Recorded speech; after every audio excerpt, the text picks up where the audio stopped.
इधर देखो, यहाँ देखो।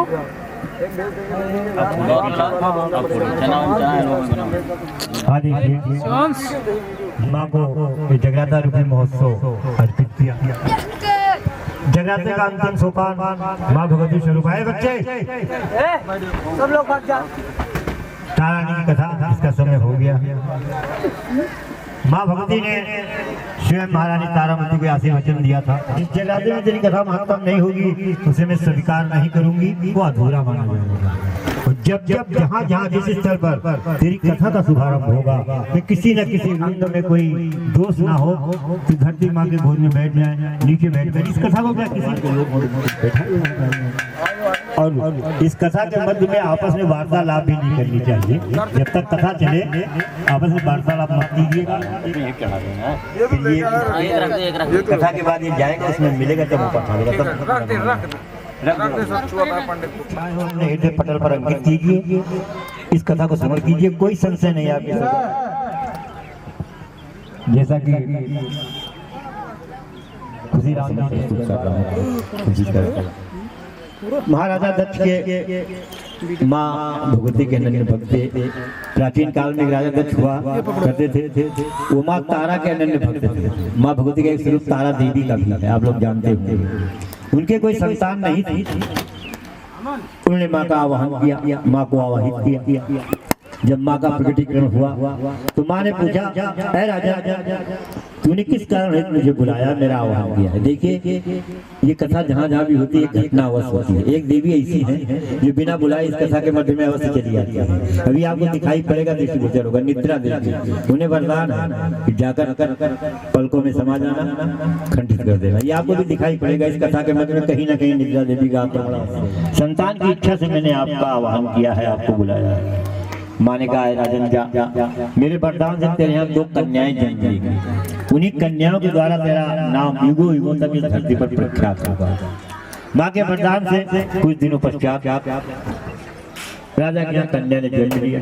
क्योंकि राजा दक्ष माँ तारा के भक्त थे तो उस पुत्री का नाम उन्होंने तारा रख दिया।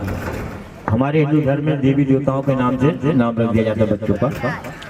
कुछ दिनों पश्चात दूसरी कन्या ने जन्म लिया, उसका नाम उन्होंने रुक्मन रख दिया। तारा और रुक्मन ये 2 बहनों की 3 जन्मों की कथा होती है, रजोगुण, तमोगुण, यशोगुण। महाराजा दक्ष माँ के भक्त थे, तो दोनों बहनें भी अपने पिता के पद चिन्हों पर चलकर माँ के अंदर में भक्त हुई। जैसे घर का संस्कार होता, बच्चे वही संस्कार पाते, वैसे पलते बढ़ते हैं।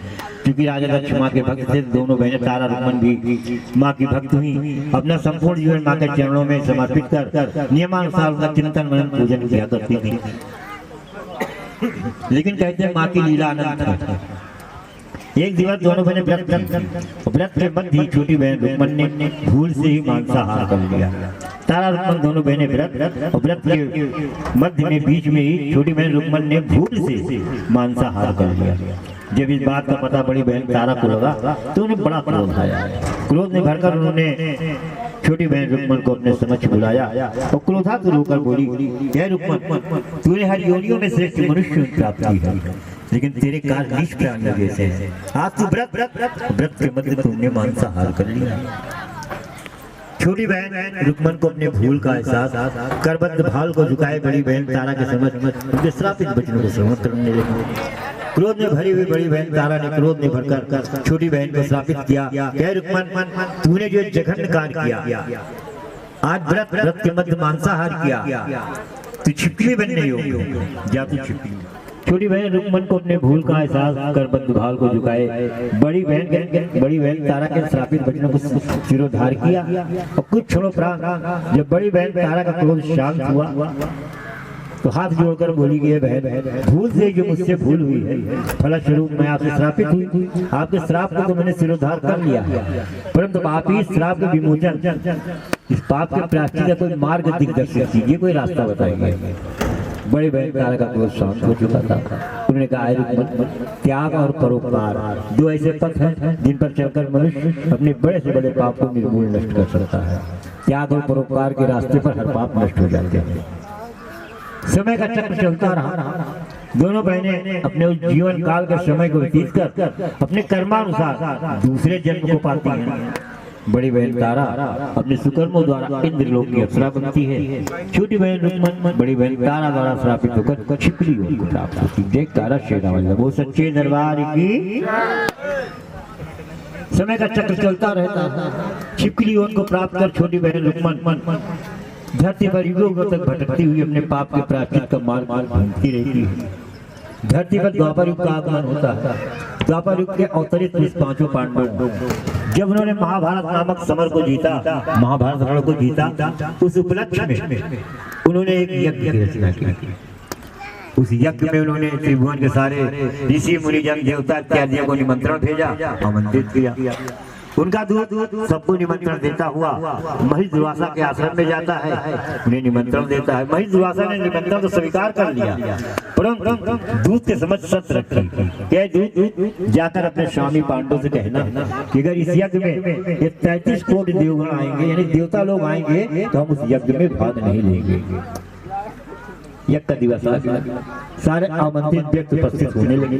जब उन्होंने देखा कि महिष दुर्वासा का स्थान रिक्त, पांडव से पूछा, आपने महिष दुर्वासा को निमंत्रण नहीं भेजा? पांडव ने कहा, भगवान हमने निमंत्रण भेजा था। उन्होंने शर्त रखी कि इस यज्ञ में अगर देवता लोग आएंगे हम उस यज्ञ में भाग नहीं लेंगे, जबकि बिना देवता के कोई यज्ञ पूरा नहीं होता। यज्ञ का शुभारंभ हुआ, हर कार्य विघ्न संपन्न होने लगे। इधर जब महिष दुर्वासा ने देखा कि पांडव ने मेरी उपेक्षा कर दी है, तो अपने आप को बड़ा अपमानित महसूस किया। महिष दुर्वासा क्रोधित थे, रुद्रावतार थे। क्रोध में भरकर उन्होंने एक विशाल पक्षी का रूप धारण किया। अपनी चोंच में एक मृतक प्राय विषधर यानी मरे हुए सर्प को उठाया, यज्ञशाला की ओर चले।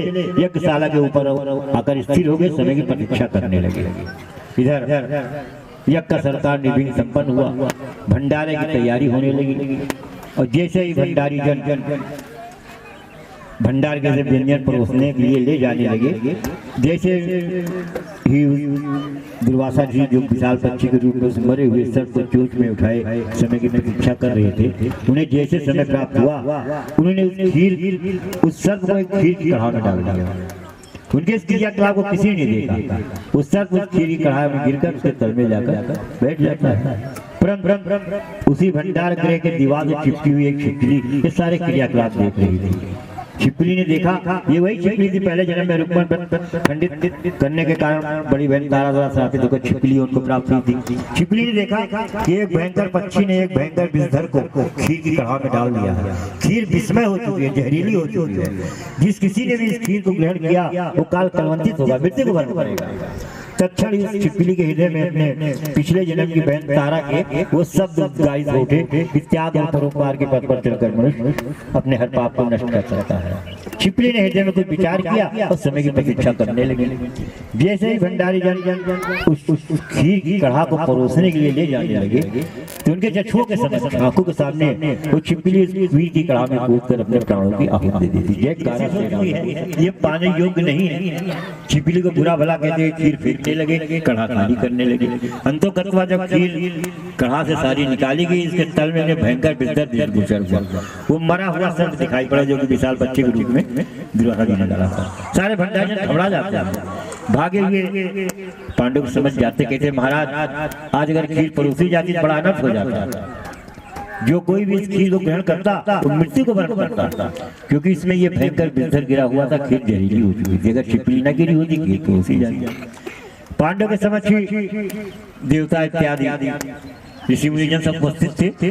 जब उन्हें ध्यान किया तो ज्ञात हुआ ये छिपकली इसमें गिरी नहीं है, ये पिछले जन्म के रुक्मन व्रत खंडित करने के कारण छिपकली उनको प्राप्त हुई बड़ी बहन तारा द्वारा स्थापित होकर, और उन्हीं के बताए द्वारा मार्ग पर चलकर आज जानबूझकर इस खीर कढ़ा में कूदकर अपने प्राणों की आहुति देकर हम सबके प्राणों की रक्षा की। जय तारा जोता बोल सच्चे दरबार। आज इस छिपकली ने बड़ा त्याग किया है, बहुत बड़ा परोपकार किया। इसने अपने प्राणों की आहुति देकर हम सबके प्राणों की रक्षा की है माँ। तो इसे फिर से हर योनियों में श्रेष्ठ मनुष्य प्रदान कर माँ।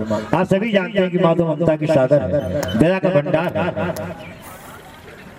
माँ शब्द एक ऐसा शब्द है विनोद जी जिसकी व्याख्या हम सारी उम्र करे नहीं कर सकते। एक छोटा सा उदाहरण है, आप किसी शब्द में बिंदी रख दीजिए उसका अर्थ बदल जाएगा। शक्कर में बिंदी रखिए शंकर हो जाएगा, बदरी में बिंदी रखिए बंदरी हो जाएगा। लेकिन माँ एक ऐसा शब्द है, आप जब बिंदी भी लगाएंगे माँ माँ रहेगा, शब्दार्थ नहीं बदलेगा। एक ये माँ, एक हमें जन्म देने वाली माँ, उसका स्थान तो इससे भी ऊंचा है, क्योंकि इस माँ का कहना है कि जिसको नहीं अपने माँ से प्यार उसे इस दरबार में आने का नहीं अधिकार। छोटी बात हम कहेंगे उस माँ के लिए जिसने हमें जन्म दिया है कि भूल जाना ईश्वर को, भूल जाना ईश्वर को, पर माँ को भुलाना नहीं जिसने जन्म दिया है। और माँ की सेवा का पल पल भर गंवाना नहीं। अरे जिस माँ ने हमें अपने खून का दूध बनाकर पिलाया है, अगर आप सभी से हो सके तो कभी उसकी आंखों में आंसू लाना नहीं। क्यों नहीं लाना? फूल डाली से गिरते हैं मुरझाने के बाद, आदमी को पछतावा होता है समय गुजर जाने के बाद। वो आदमी आप हर चीज दोबारा हासिल कर सकते हैं कोशिश करें तो, लेकिन माँ दोबारा नहीं मिलती इस दुनिया से जाने के बाद। एक कारा शेरा होगा वो सच्ची। पहले जन्म में रुक्मन, दूसरे जन्म में छिपली, तीसरे जन्म में माँ भगवती की कृपा से राजा सबरस के जाकर जन्म लेती है। बड़ी बहन तारा पहले जन्म में तारा, दूसरे जन्म में इंद्रलोक की अप्सरा, तीसरे जन्म में राजा शिव के यहाँ जन्म लेती है। तारा का एक नाम सभ्या है। अयोध्या के चक्रवर्ती राजा हरिश्चंद्र द्वारा उनका पानी ग्रहण होता है, विवाह होता है, तो महारानी तारामती के नाम से विख्यात होती है। इधर छोटी बहन रुक्मन ने राजा सबरस के जन्म लिया।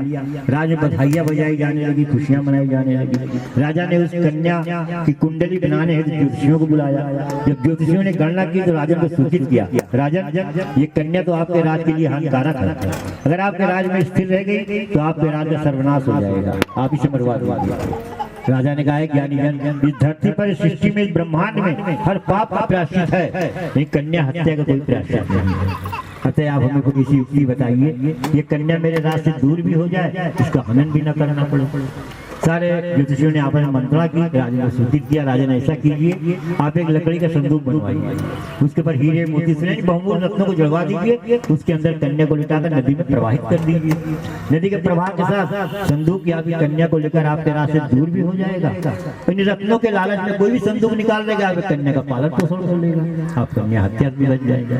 राजा को जब अच्छी लगी, उन्होंने लकड़ी का संदूक बनाया, रत्नों को जड़वा दिया, उसके अंदर कन्या को लुटाकर नदी में प्रवाहित कर दिया। जय कारा शेरा वो सच्चे दरबार की। नदी के प्रवाह के साथ तो संदूक प्रवाहित होता हुआ काशी जा पहुंचा। काशी में गंगा जी के तट पर एक राज कर्मचारी बैठा था। जब उसने देखा कि बहुमूल्य रत्नों से जुड़े संदूक बाहर जा रहा है, तत्क्षण वो गंगा जी की धार में उतर पड़ता है, उसे तट पर लाता है। तट पर लाकर जब उसने संदूक को खोला तो बड़ा प्रफुल्लित हो जाता है, बड़ा खुश हो जाता है, क्योंकि बहुमूल्य रत्नों के अलावा उस संदूक में एक छोटी सी सुंदर सी कन्या दृष्टिगोचर होती है, दिखाई पड़ती है। उसकी कोई संतान नहीं थी, संतान था, रत्नों को भूल जाता है, कन्या को गोद में लेता, लाकर अपनी पत्नी की गोद में देता, कहता भाग्यवान आज मांगा ने हमारी प्रार्थना को स्वीकार किया, ये कन्या रूपी रत्न में प्रदान किया है। उसकी पत्नी जब कन्या को पाया बड़ा प्रफुल्लित हो जाती है, भाव विभोर की 5 थी, संतान प्राप्ति की कोई संभावना नहीं, तत्क्षण उस कन्या को अपने हृदय से लगा लेती है। माँ की लीला। उस स्त्री ने जब कन्या को अपने हृदय से लगाया, फिर माँ से कहा माँ तुमने मुझे कन्या तो दे दिया, लेकिन अब इसके पालन पोषण की व्यवस्था कैसे करूँ? जैसे उस स्त्री ने उस कन्या को अपने हृदय से लगाया, माँ भगवती की कृपा से उसके स्तनों में दुग्ध का संचार हो उठा। जय कारा शेरा सबके नाम रुक को रख देते हैं। पहले जन्म में रुक्मन, दूसरे जन्म में छिपली, तीसरे में रुक को बन जाए। जब विवाह योग होती है, तीसरे विद्या के सजाती है, उसका पानी ग्रहण कर लेते हैं, विवाह कर लेते हैं। जिस घर में रुक को ब्याह कर जाती है तो उसकी सास राजमहल में सफाई इत्यादि का कार्य करने जाया करती थी। एक दिवस उसके साथ अस्वस्थ हो जाती, बीमार हो जाती है, उनके स्थान पर रुक्को को राजमहल में कार्य करने हेतु जाना पड़ता है। और रुक्को जब राजमहल में प्रवेश करती है, महारानी तारामती के चक्षुओं के समक्ष आंखों के सामने पड़ती है, तो महारानी तारामती ने जब उसे देखा तो पहचान जाता है कि मेरे पिछले जन्म की बहन है, क्योंकि तारा माँ की अंशभूता थी, वर्तमान भूत भविष्य का ज्ञान था उन्हें। पहचान जाती है मेरे पिछले जन्म की बहन, व्रत खंडित किया, छिपली बनी, फिर मेरे बताए द्वारा मार्ग पर चलकर आज माँ भगवती की कृपा से रुक्को के रूप में मेरे समक्ष उपस्थित थे। रुको आप मेरे पास बैठ कैसे कुछ वार्तालाप करते। रुको घबरा जाती है, कहती है रानी आप इस राज की महारानी, मैं आपकी एक नीच जाति तुच्छ सेविका, आपके समकक्ष कैसे बैठ सकती हूँ, आपके समानांतर कैसे बैठ सकती हूँ? तान का रुको तो नहीं जानती, मेरे पिछले जन्म की बहन है, जिसे व्रत खंडित था, मुझसे श्रापित है, फिर माँ भगवती के कृपा से आज रुको के रूप में मेरे समक्ष उपस्थित थे। रुक्को ने कहा रानी मुझे इसका भान नहीं है, लेकिन माँ ने मेरी भूलों को भुला दी। माँ की महान अनुकंपा है। माँ की सेवा कैसे की जाती है, माँ के पूजन का विधि विधान मुझे भी बता दीजिए, मैं भी माँ की सेवा करना चाहती हूँ।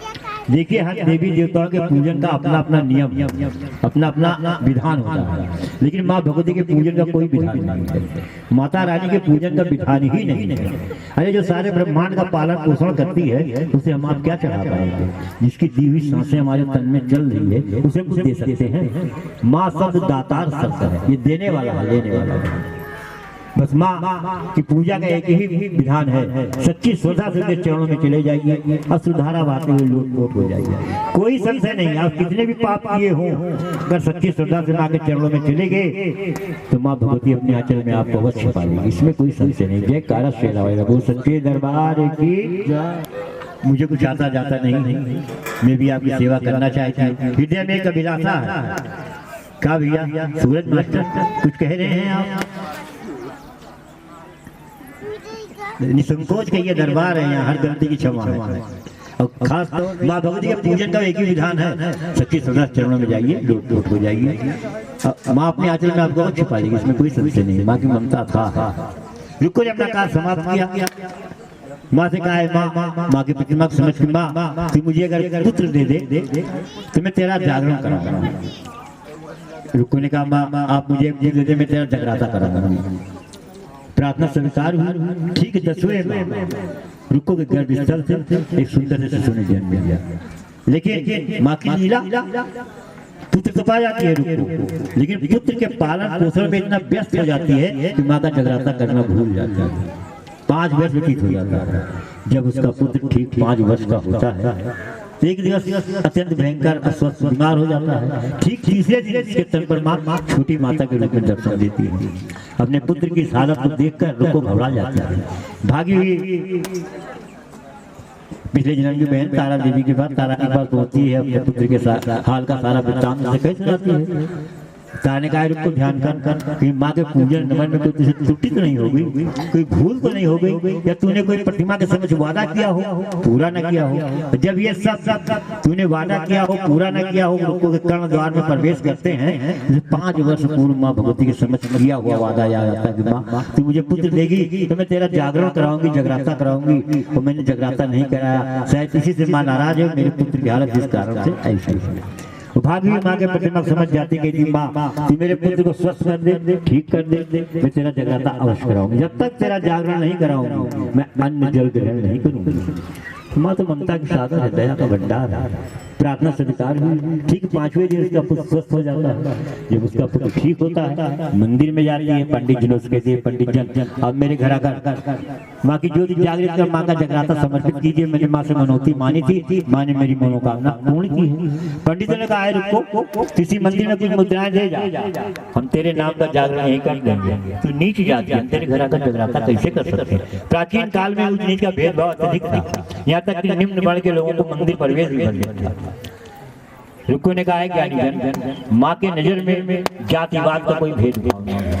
माँ के दरबार में भक्त अपनी श्रद्धा से पहचाने जाते हैं। जिसकी जैसी छोटी बड़ी अच्छी बुरी श्रद्धा होती है, माँ उसको वैसे फल प्रदान करती है। तो आप मुझे ये ऊंच नीच का भेदभाव क्यों बता रहे हैं? पंडित जी निरुत्तर हो जाते हैं, आपस में मंत्रणा करते हैं, इसलिए घर जाकर जगराता भी ना करना पड़े, जगराते के लिए ना भी ना करना पड़े। जगराते के लिए ना कर दिया तो माँ बहुत नाराज हो सकती है। बाप नाराज हो तो माँ बचा लेती है, लेकिन अगर माँ नाराज हो जाए, अगर जगत जननी माँ नाराज हो जाए तो शायद मेरी बुद्धि से ब्रह्मा विष्णु महेश की शक्ति की रक्षा हो सके। इन्हीं बातों को ध्यान में रखकर पंडितों ने कहा ठीक हम तेरे घर आकर जगराता कर देंगे, लेकिन एक शर्त है, उस जगराते में महारानी तारामती आकर दरबार में हाजिरी लगाओ। पंडितों ने सोचा कि कहाँ महाराज, इस राज की महारानी नीच जात की सेविका न महारानी तारामती से घर आएंगी, न हम जाकर जगराता करेंगे, जगराते की ना भी नहीं करेंगे। जब उन्होंने सुना भागी हुई महारानी तारामती समझ पहुंची, कहा महारानी, पंडितों ने कहा कि अगर आप मेरे घर आकर दरबार में अपनी उपस्थित दर्ज करावें तभी वो आकर हमारे घर जागरण कर सकते हैं। महारानी तारामती माँ के अंशभूता, माँ के जगराते के निमंत्रण अस्वीकार कैसे कर सकती थी? उन्होंने कहा रुको तू जा, मैं तुझे वचन देती हूँ, मैं तेरे घर जगराते में आकर अपनी हाजिरी अवश्य लगाऊंगा। और जब ये वार्तालाप तारा और रुक्को के बीच में हो रही थी, उसी राज का नाई सैन वो सुन रहा था। जब उसने सुना कि महारानी तारामती ने रुक्को को वचन दिया कि हम तेरे घर जगराते में आएंगे, भागा हुआ राजा चंद के समझ पहुंचा, कहा महाराज आपके राज में अनर्थ होने वाला है। राजा ने, भैया मेरे राज्य में क्या अनर्थ होने वाला है, मेरी धार्मिक प्रजा है, धार्मिक परिवार है। कि नहीं महाराज, रानी नीचों के घर जगराते में जाने वाली है, रुक्को को वचन दिया, मैंने अपने कानों से सुना है। महाराजा चंद को विश्वास नहीं हुआ, लेकिन हृदय में शंका तो जागृत हो ही गई। जिस दिन जगराते के समय आया, महाराजा चंद ने चंद्रहास यानी तलवार द्वारा अपनी उंगली में एक चीरा लगा लिया। इसके दर्द के कारण मुझे निद्रा नहीं आएगी, मैं देखूंगा कि महारानी तारामती जगराते में कैसे जाती है। इधर जगराते का समय हो रहा, महारानी तारामती ने सोचा था कि राजा को निद्रा आ जाएगी, सो जाएंगे, चुपके से जाकर रुक्को घर अपनी हाजिरी लगा देंगे। लेकिन जब उन्होंने देखा महाराजा को निद्रा नहीं आ रही, जगराते का समय हो चुका है, व्याकुल माँ का ध्यान किया कि माँ अगर राजा को निद्रा नहीं आएगी तो मैं तेरे चरणों में आकर हाजिरी कैसे लगाऊंगा। माँ की कृपा कुछ ही क्षणों में राजा गहरी निद्रा में लीन हो गए। जैसे ही राजा गहरी निद्रा में लीन हुई, महारानी तारामती ने रोशनदान से साड़ी लटकाई, उसके सहारे उतरी और रुक्को घर जगराते स्थल को रवाना हुई। माँ के ध्यान में उसके पाँव की एक पायल रास्ते में गिर जाए, उसका भी ध्यान नहीं, तो जगराते स्थल रुक्को घर पहुंच जाते हैं। वहाँ जगराते की सारी तैयारी हो चुकी थी, केवल महारानी तारामती की प्रतीक्षा थी। जैसे महारानी तारामती वहाँ पहुँचती है, जगराते कार्यक्रम शुभारंभ हो जाता है। इधर राजमहल में कुछ क्षण उपरांत देखिए, कथा मध्य में थोड़ा आप टूटती है। राजमहल महारानी तारामती को नहीं पाते हैं, रोशनदान से साड़ी लटकते देखते हैं तो समझ जाते हैं कि महारानी तारामती इसी साड़ी के सहारे उतरकर रुक्को के घर जगराते में गई। क्योंकि अगर द्वार से जाती, अगर दरवाजे से जाती तो द्वारपाल आकर हमें सूचित करता, राजमहल में द्वारपाल हुआ करते थे, इसीलिए चोरी साड़ी लटकाई, चुपके से उतरी और रुक्को के घर महाराजा चंद भी उसी साड़ी के सहारे उतरते हैं और रुक्को के घर को रवाना होते हैं। रास्ते में जब महारानी की तार उन्हें प्राप्त होती है पायल, समझ जाते हैं कि महारानी तारामती रुक्को के घर जगराते में गई। महाराजा चंद भी जगराते स्थल रुक्को के घर पहुंच जाते, वहाँ का दृश्यालोकन करते हैं। जिस प्रकार अभी सारी रात आप भगवान नृत्य कर रहे थे, भेंटे हो रही थी, ठीक इसी प्रकार का दृश्य रुक्को के घर में उपस्थित था। महाराजा चंद पीछे एक कोने में बैठ जाते हैं, सारे क्रियाकलाप को देखने लगते हैं। जगराते का हर कार्य संपन्न होता, महारानी तारामती को प्रसाद दिया जाता है। महारानी तारामती प्रसाद पाती है तो उसे अपने आंचल में रख लेती हैं, ग्रहण नहीं करती हैं। जब भक्तों ने देखा कि महारानी तारामती ने प्रसाद ग्रहण नहीं किया, सशंकित हो कि शायद नीच के घरों को प्रसाद है, इसलिए रानी ने ग्रहण नहीं किया। सारे भक्त रानी की समझ जाते, कहते हैं महारानी अगर आप प्रसाद ग्रहण नहीं करेंगे तो हम सभी प्रसाद नहीं पाएंगे। रानी उनकी शंका समझ जाती है, कहते भक्तों आपकी शंका निर्मूल है, ये जो मुझे आपने प्रसाद दिया है इसे तो मैंने राजन के लिए रख दिया, प्रथम भोग पति का होता है। अब आप मेरा भाग दीजिए, दोबारा रानी को प्रसाद दोबारा दीजिए। महारानी तारामती को दोबारा प्रसाद दिया जाता है। भैया का हिस्सा भी उसी में रख देंगे, भैया का हिस्सा भी उसी में रख देंगे,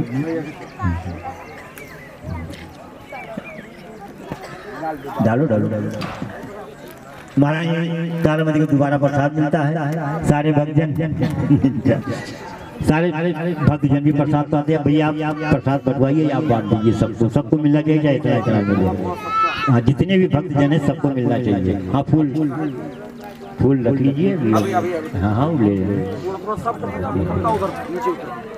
देखिए, जो प्रसाद आपको दिए जा रहे हैं ये अलग रखिएगा, फूल अलग रखिएगा। फूल अभी आपकी माँ को समर्पित करना है, प्रसाद को आपको ग्रहण करना है।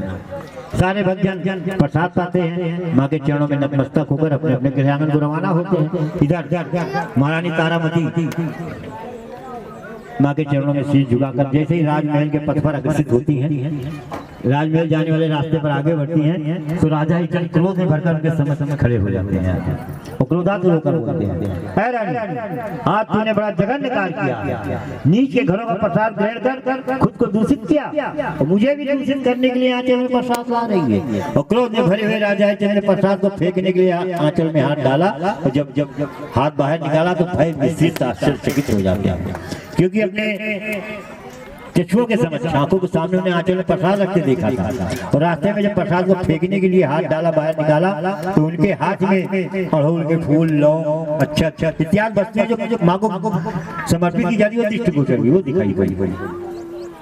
राजा के भयभीत होते हैं, कुछ माँ की साझी जोत की बिंद उनके हृदय में स्फुटित होती है।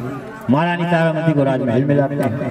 राजमहल में महारानी तारामती ने अपनी भक्ति की शक्ति का छोटा सा परिचय हो गया।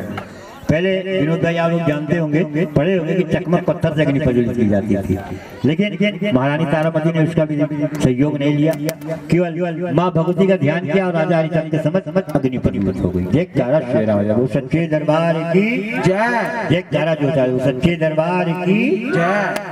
अब राजा ने इस क्रियाकलाप को देखा। अब राजा हरिचंद्र के हृदय में माँ की साझी ज्योत का संपूर्ण प्रकाश फैल चुका था। उन्होंने कहा, रानी मैंने तेरी भक्ति की शक्ति देखी, तेरे भक्ति में इतनी शक्ति है कि बिना तू प्रसाद को वस्तुओं में परिवर्तित कर सकती है, बिना सहयोग के अग्नि प्रज्वलित कर सकती है। तो मुझे पूर्ण विश्वास है कि तू मुझे माँ के साक्षात दर्शन भी करा सकती है। राजा चंद्र कहा, रानी अगर तेरी भक्ति में इतनी शक्ति है तो मुझे माँ भगवती के साक्षात दर्शन करा दे। महारानी तारामती बोली, या महारानी तारामती के रसना के अग्रभाग पर बैठकर माँ भगवती बोली, ये राजा अगर माँ के दर्शन चाहिए तुझे त्याग करना पड़ेगा, एक बलिदान करना पड़ेगा। महाराजा चंद्र ने कहा कि माँ के दर्शन है तो मुझे क्या त्याग करना पड़ेगा, क्या बलिदान करना पड़ेगा। महारानी तारामती बोली, या महारानी तारामती के मुखार बिंदु से माँ भवानी बोली, क्या राजन अगर माँ के दर्शन चाहिए तुझे अपने पुत्र रोहितास का सर काट कर माँ के चरणों में अर्पित करना पड़ेगा। जयकारा दुर्गा माता जी दा, सच्चे दरबार की। देखिए यहाँ जो माँ के सच्चे भक्त बैठे हैं, जो माँ के सच्चे भक्त हैं, अपने जीवन में अनुभव करते होंगे कि माँ परीक्षा बहुत होती है, कि किसी कार को रोकती नहीं, बड़ा सा बड़ा काम हो जाता उन्हें पता नहीं चलता, असंभव को संभव कर देती है, लेकिन परीक्षा लेती है माँ। बिना परीक्षा की डिग्री भी नहीं मिलती। माँ क्या माँ भक्ति कहाँ पे थे भैया, तो तभी उन्हें बोला माँ के चरणों में अर्पित कर। राजा हरिचंद्र के हृदय में दर्शन की इतनी अटूट अभिलाषा जागृत कि पुत्र का बलिदान भी तुच्छ लगा। पुत्र को बुलाया कि बेटा मुझे माँ के दर्शन हेतु तेरा सहयोग चाहिए। रोहितास हाथ जोड़कर, पिता श्री आदेश दीजिए, मेरे किसी सहयोग से आपको माँ के दर्शन होंगे। राजा ने कहा, बेटा मुझे तेरे सर को काट कर माँ के चरणों में अर्पित करना पड़ेगा, तभी मुझे माँ के साक्षात दर्शन होंगे। पुत्र प्रसन्न हुआ, बोला पिताश्री आपका दिया हुआ तन अगर आपको किसी कार आ सकता है, इससे बड़ा मेरा क्या सौभाग्य। और स्वयं माँ भगवती के प्रतिमा के समझ जाता है, सर को झुकाकर खड़ा हो जाता है, कहता है पिताश्री आप मेरे सर को माँ को अर्पित कीजिए, अपने दर्शन की अभिलाषा को परिपूर्ण कीजिए। ये तब के पुत्र से विनोद भाई, आज के पुत्र से अगर पिता सर मांग ले, पिता का सर ही जय माता दी। राजा हरिचंद्र ने तलवार निकाली, माँ भगवती का ध्यान किया, अपने पुत्र रोहितास का सर काट कर माँ के चरणों में अर्पित कर दिया। जयकारा शेरा बोल साचे दरबार की जयकारा जूता वाली बोल साचे दरबार की जय। जैसे ही राजा हरिचंद्र ने पुत्र के सर को काट कर माँ के चरणों में अर्पित किया, भक्त के इतने बड़े बलिदान को देखकर माँ भगवती अपने स्थान पर स्थिर नहीं रह पाती, धरती कांपने लगी, अंबर डूबने लगा, दिशाएं विमल जाती है। तत्क्षण ही सिंह पर सवार लाल चूनर ओढ़े शस्त्र सुसज्जित माँ का साक्षात प्रकटीकरण राजा हरिचंद्र के समक्ष हो जाता है। और जैसे ही राजा हरिचंद्र ने माँ भगवती को साक्षात पाया, भाव विहल हो जाते हैं, चरणों में लोग कोट हो जाते हैं। राजा रानी मिलकर माँ को मनाते हैं, माँ का आरती करते हैं, माँ का पूजन करते हैं, माँ को प्रसन्न करते हैं। माँ भगवती सिंह पर सवार लाल चुनर ओढ़े मंद मंद मुस्काती हुई उनके प्रार्थना को स्वीकार करते हैं। सर्वप्रथम उनके पुत्र रोहितास को नव जीवन दान देती से जीवित करती है। राजा से कहती, राजन मांग तुझे आज क्या चाहिए। राजा ने कहा, माँ तूने तो मुझे सब कुछ दे दिया, रात दे दिया, धार्मिक परिवार दे दिया, साक्षात दर्शन दे दिया, अब हृदय में कोई अभिलाषा नहीं है माँ, लेकिन एक प्रार्थना है, अगर आप स्वीकार करें तो मैं आपसे निवेदन करूं। माँ भगवती ने कहा, राजा आज जो कुछ भी तू कहेगा ये सहज मिलेगा, मांग तुझे क्या चाहिए। राजा ने कहा, माँ यही प्रार्थना है कि जैसी परीक्षा आज आपने मुझसे ली, आगे से किसी भक्त की ना लेना, क्योंकि कोई भक्त अपने पुत्र के सर को काटकर आपको चढ़ा नहीं पाएगा, अर्पित नहीं कर पाएगा। माँ भगवती ने ठीक है राजन जा, आज से जो भक्त हमें ये नारियल का फल प्रदान करेगा उसे वही फल प्राप्त होगा जो तुझे आज अपने पुत्र के सर को चढ़ाने से मिला है। जयकारा चितपुरनी वाली माई जी दा, सच्चे दरबार की जय। जयकारा जाला माता जी दा, सच्चे दरबार की जय। जब तक ये निशाकर दिवाकर व्योम में रहेंगे, सूरज चंद्रमा आसमान में रहेंगे, तेरे नाम की ख्यात चतुर्दिश फैलती रहेगी, तो दानियों में महादानी कहलाएगा। एक दिवस तेरे समझ सारे देवताओं को झुकना पड़ेगा। ये कहानी आप सभी जानते, तारा मरघट कपन हरिचंद्र के सामने सारे देवताओं को झुकना पड़ेगा। महारानी तारामती कहे रानी तुझे मेरी अंशभूता है, मेरी जन्म जन्मांतर की भक्त, मैं तुझे आशीर्वचन देती हूँ, आशीर्वाद देती हूँ कि जब तक जब जब जहाँ जहाँ मेरे भक्त मेरे नाम की ज्योति जागृत कर मेरे नाम का जगराता मुझे समर्पित करेंगे तो उस जगराते में तेरी कथा महात्म अवश्य नहीं सुनाई जाएगी। जिस जगराते में तेरी कथा महात्म नहीं होगी उसे मैं स्वीकार नहीं करूंगी, वो जगराता अपूर्ण माना जाएगा, अधूरा माना जाएगा। कोई भक्त सारी रात माँ के दरबार में अपनी हाजिरी न लगा सका हो, इस पावन पवित्र कथा को श्रवण करता है तो संपूर्ण जगराते का फल प्राप्त होता है। और कोई भक्त अगर सारी रात माँ के दरबार में बैठा है, इस कथा से वंचित हो जाता है, श्रवण नहीं करता तो उसे संपूर्ण जगराते का फल प्राप्त नहीं होता। माँ भगवती ने राजा हरिश्चंद्र को वरदान दिया, महारानी तारामती को आशीर्वचन दिया, कहा कि जब जब जहाँ जहाँ मेरे भक्त मेरे नाम की ज्योति जागृत कर मेरे नाम का जगराता रचाएंगे उस जगराते में तेरी कथा महत्तम अवश्य नहीं सुनाई जाएगी। जिस जगराते में तेरी कथा महत्तम नहीं होगी उसे मैं स्वीकार नहीं करूंगी। और जब जब जहाँ जहाँ जिस स्थल पर तेरी कथा का शुभारंभ होगा मैं किसी न किसी रूप में उस स्थान पर अवश्य आऊंगी। जब तक तेरी कथा का शुभारंभ नहीं होगा स्थान को नहीं त्यागूंगी। माने राजा जन को वरदान दिया, महारानी तारामती को आशीर्वचन दिया, अंतर ध्यान होकर माँ कहाँ जाती, माँ तो कण कण में व्याप्त है। महाराजा जन ने इस विद्या में एक मंदिर का निर्माण करवाया, उसके अंदर माँ भगवती की प्रतिमा की प्राण प्रतिष्ठा कर अपना संपूर्ण जीवन प्रजाजन सहित परिवार सहित माँ को मनाते रहे, माँ की सेवा करते रहे। अंतोगत्वा जब उनके उस जीवन काल का समय पूर्ण हुआ तो अपने इस पंच तत्व के नश्वर शरीर को त्याग कर उस स्थान को पाते हैं जिस स्थान को पाने के लिए ऋषि मुनियन करोड़ों बद्ध तपस्या करते हैं। देवता लोग ललायत नहीं दुर्लभ, से जी माँ के चरणों में उन्हें स्थान मिलता है। इन्हीं शब्दों के साथ ये कमल अपनी वाणी को नहीं विराम देता है। इस कथा को कथा का शुभारंभ हो ही नहीं सकता जब तक आप जैसे भक्त माँ की ज्योति जागृत कर माँ का जगराता उन्हें समर्पित करते रहेंगे। उस जगराते में ये पावन पवित्र कथा निष्प्रवाह प्रवाहित होती रहेगी। ये आपकी गलती नहीं है भैया, ये हमारे हिंदू धर्म में होता है, सनातन धर्म। साचे दरबार की अब आइए आपके पास अरदास आरती, फिर हम सभी का जय माता दी। अरदास की वर्षा से रावाली के भवन, फूलों की वर्षा से रावा, ये फूलों की वर्षा, फूलों की वर्षा, फूलों की वर्षा, फूलों की वर्षा मैया फूलों की वर्षा, फूलों की वर्षा, फूलों की वर्षा, फूलों की वर्षा मैया फूलों की हो वर्षा। रावाली के, हो जोता वाली के, हो मेहरा वाली के भवन में फूलों की वर्षा से रावाली के भवन में फूलों की वर्षा ये फूल लेवा चढ़ा से रावाली के समझ हो से रावाली के भवन में फूलों की वर्षा, रावाली के भवन में फूलों की वर्षा, रावाली के भवन में फूलों की वर्षा, लता वाली के भवन में फूलों की वर्षा, फूलों की वर्षा मैया फूलों की वर्षा, फूलों की वर्षा, फूलों की वर्षा, फूलों की वर्षा मैया फूलों की हो वर्षा। से रावाली के, हो जोता वाली के भवन में गाड़ी खोलो। रावाली के भवन में फूलों की वर्षा, रावाली के भवन में फूलों की वर्षा। आजा नाथ भैया आजा, ओ खुशीरा भैया की अरदास, चोला ला ला ला, सुर भैया की अरदास, चोला ला ला ला, भैया चली भर दे आज, चोला ला ला ला, भैया कर दे दी कल्याण, चोला ला ला ला। और मैडम देखिए, जो लोग अपने नाम की अरदास करवाना चाहते हैं वो कृपया जल्दी जल्दी मुद्राएं लेके आएं और अपने नाम की अरदास करवा के जाएं। समय बहुत कम है, नाम बताइए, नाम मात्र 5 मिनट में अरदास होगी। नाम बताइए, नाम भैया। राजू, वो राजू भाई की अरदास, चोला ला ला ला, 10 रुपए की अरदास, चोला ला ला ला, भैया झोली भर के आज, चोला ला ला ला